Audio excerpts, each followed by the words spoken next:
સ્વાગત છે તમારા આજના વિડીયોમાં। આજે આપણે જોવાના છે વિકાસ પરીક્ષાલક્ષી અસાઇનમેન્ટ ધોરણ 9 વિષય છે વિજ્ઞાન વિભાગ બી પ્રકરણ 8 ટૂંકમાં ઉત્તર લખો।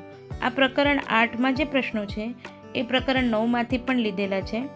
અગર તમને ના મળતા હોય તો એના માટે મેં તમને કીધું, અને બીજા કોઈ વિડીયોઝ જોતા હોય તો પ્લીઝ મને કમેન્ટમાં લખજો।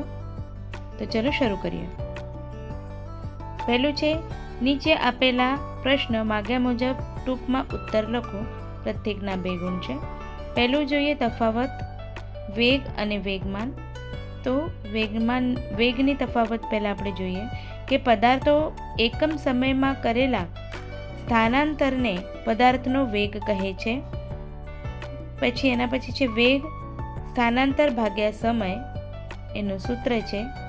અને એના પછી વેગ ધન ઋણ અથવા શૂન્ય હોઈ શકે છે અને તે સદિશ રાશિ છે। માફ કરજો પાછળથી તમને અવાજ આવતો હોય તો। હવે જોઈશું વેગમાન। તો પદાર્થના દળ અને વેગના ગુણનફળને વેગમાન કહેવાય છે। વેગમાનનું સૂત્ર જોઈએ તો વેગ ગુણ્યા દળ, અને વેગમાન એ સદિશ રાશિ છે। બીજું જોઈએ તફાવત આપો।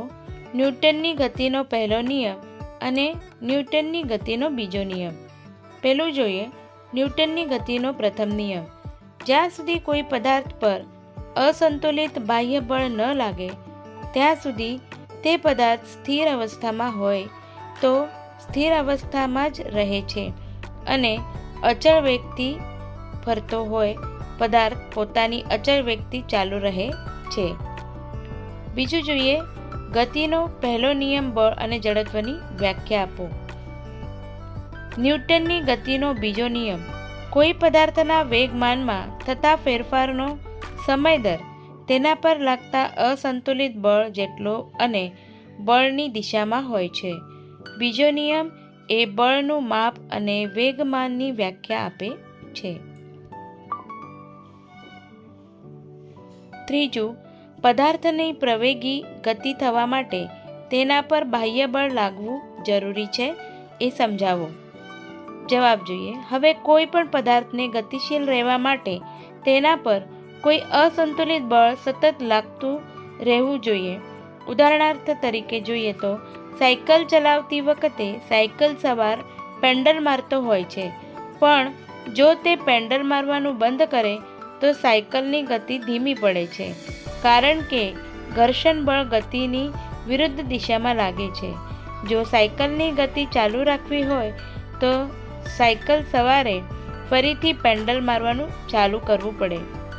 અને એના પછી જોઈએ આમ કોઈ પદાર્થને પ્રવેગિત ગતિ કરવા માટે તેના પર અસંતુલિત બળ લાગવું જરૂરી છે, તથા તેની ઝડપ અથવા ગતિની દિશામાં જ્યાં સુધી અસંતુલિત બળ લાગે ત્યાં સુધી ફેરફાર થતો રહે છે। જ્યારે આ અસંતુલિત બળ સંપૂર્ણ દૂર કરવામાં આવે ત્યારે પદાર્થ ત્યાં સુધીમાં તેને પ્રાપ્ત કરેલ વેગથી ગતિ ચાલુ રાખે છે। વેગમાન એટલે શું તેનું સૂત્ર અને એસઆઈ એકમ અને વ્યાખ્યા લખો। તો જોઈએ જે વેગમાન છે એને શું કહેવાય? પદાર્થના દળ અને તેના વેગના ગુણનફળને વેગમાન કહે છે। વેગમાનની સૂત્ર જોઈએ તો દળ ગુણ્યા વેગ, અહીંયા વેગ થઈ ગયું છે વેગ, અને એસઆઈ એકમ આપણે જોઈશું તો P બરાબર mv, જ્યાં P પદાર્થનું વેગમાન છે, m પદાર્થનું દળ છે, અને વેગમાન જે પદાર્થનો વેગ છે।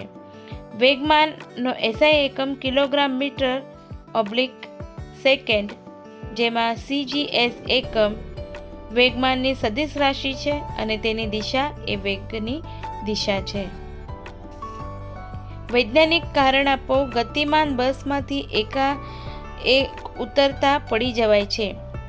ઉત્તર ગતિમાન બસમાંથી એકાએક ઉતરતા પડી જવાય છે કારણ કે બસ જ્યારે ગતિમાં હોય છે ત્યારે આપણું શરીર પણ બસના સંપર્કમાં હોવાથી આપણે પણ ગતિમાં હોઈએ છીએ, પણ જ્યારે ગતિમાન બસમાંથી આપણે ઉતરવા જઈએ છીએ ત્યારે બસ તો ગતિમાં જ રહે છે, પરંતુ આપણું શરીર એ સ્થિર થાય છે, જેથી જડત્વના ગુણધર્મના આધારે બળ એ બસની વિરુદ્ધ દિશામાં લાગે છે, જેથી આપણે પડી જઈએ છીએ।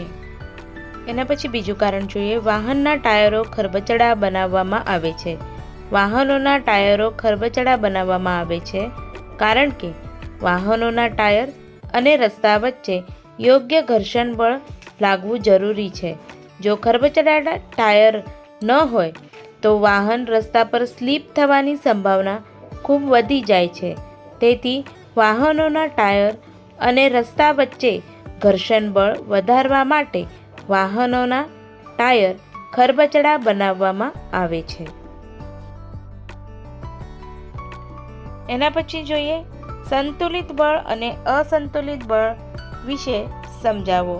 તો સંતુલિત બળનું જોઈએ પહેલાં, જે બળોની સંયુક્ત અસર હેઠળ પદાર્થની સ્થિર અથવા ગતિમાન અવસ્થામાં ફેરફાર થતો હોય તે બળોને સંતુલિત બળો કહે છે. સંતુલિત બળોનું પરિણામી બળ શૂન્ય હોય છે. આથી સ્થિર અવસ્થામાં રહેલો પદાર્થ સ્થિર અને ગતિમાન પદાર્થ પોતાની ગતિ અચળ વેગથી ચાલુ રાખે છે.